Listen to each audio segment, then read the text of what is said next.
President Trump just kicked them out of the country. Americans are cheering.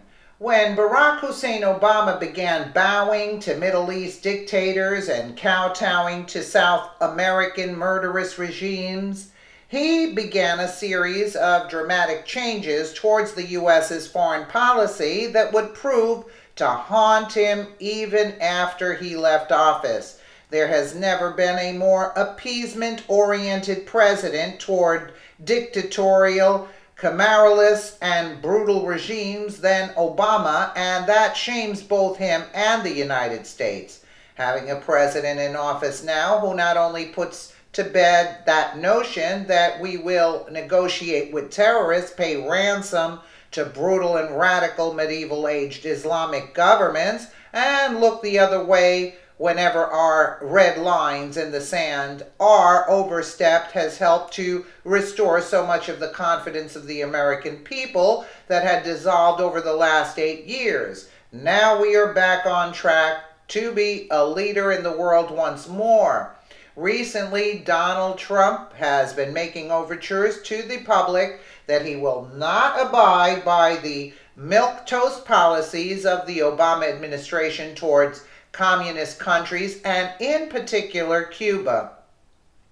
The Castros had long ago destroyed any chance of an amicable resolution to our differences, and Trump was sure that this feigned interest in joining the rest of the world in harmony and goodwill was merely a ruse. He ordered all 15 Cuban diplomats to depart the United States within 1 week.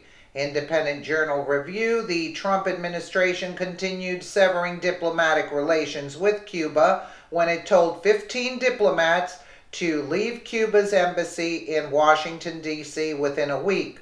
According to Secretary of State Rex Tillerson, Cuba failed to take appropriate steps following alleged attacks on American personnel in the Caribbean country. The U.S. Department of State is investigating the attacks, which allegedly harmed the health of 22 American diplomats, and chose to maintain equitable staffing levels in U.S. and Cuban embassy during the investigations, Reuters reported. Until the government of Cuba can ensure the safety of our diplomats in Cuba, our embassy will be reduced to emergency personnel to minimize the number of diplomats at risk of exposure to harm, Tillerson reportedly said. The Secretary of State clarified that he intended to maintain diplomatic relations with Cuba even amid the seemingly tense investigation. The decision came as the U.S. told citizens not to visit Cuba, and after it removed more than half of its staff from the Cuban capital of Havana.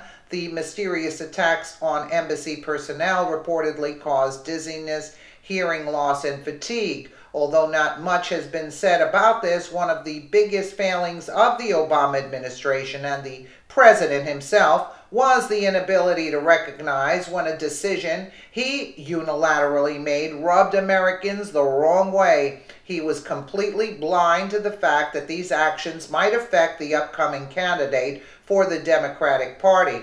Now that it's clear that Hillary's clinging to the Obama legacies was a very large part of the reasons for her rejection by Americans, it should come as no surprise that a man like Donald Trump, who does what he says and follows through on his promises, will end up setting up the Republican Party for a long string of victories, despite efforts by the establishment GOPs to block his agenda, and by protecting his diplomats by removing Cuba's personnel from our country. President Trump is showing the world that we mean business. Absolutely. Absolutely. It's for once that we have a change. And Hillary was, again, following in Obama's footsteps, and she wonders why she lost the election. Now there's a surprise, right? Let me know what you guys think in the comments below. And again, thank you so much for watching.